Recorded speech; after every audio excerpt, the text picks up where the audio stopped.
ছোটবেলায় মা বলতো, দেখবো কতদিন থাকে তোর এই এতগুলো বন্ধু। খুব রাগ হতো, অভিমান হতো। কেন বলবে মা ওরকম? ওরা তো আমার খুব কাছের। তবে ওরা কেন থাকবে না? বয়সটা তো বেড়েছে, তত বুঝতে শিখেছি। মা যা বলতো ঠিকই বলতো।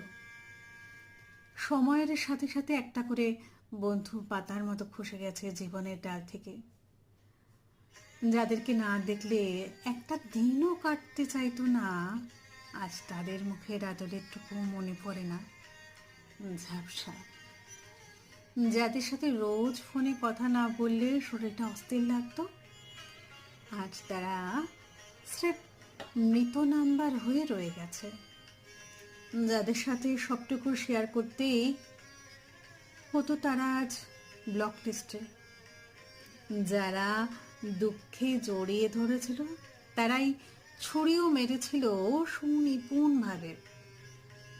যাদের সাথে আসর বসতো মাসে যে কোনো একটা শনি রবিবার, তাদের আসর এখন বসে শুধু মানুষগুলোর মুখ পাল্টে গেছে।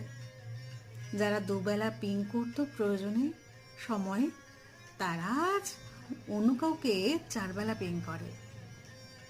বেলা গড়িয়ে যত সন্ধে হয়েছে, আমি বুঝতে শিখেছি বন্ধু শব্দটা সব মানুষের ক্ষেত্রে প্রযোজ্য নয়।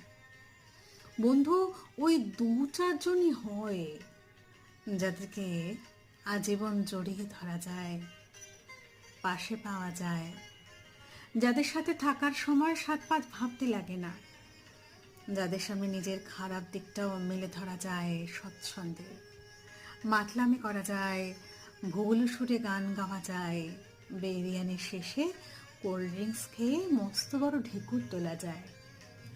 যারা আমাদের পরিবার হয়ে যায়, যারা সামান্য ভুল বোঝাবুঝিতে কোনোদিন হাত ছেড়ে যায় না, যারা পিছনে খিস্তে দেয় না, যারা ভাই বলে ঝাঁপিয়ে পড়ে, যারা মূর্খ বলে শুরু করে লাভ ইউ লিখে চ্যাট শেষ করে।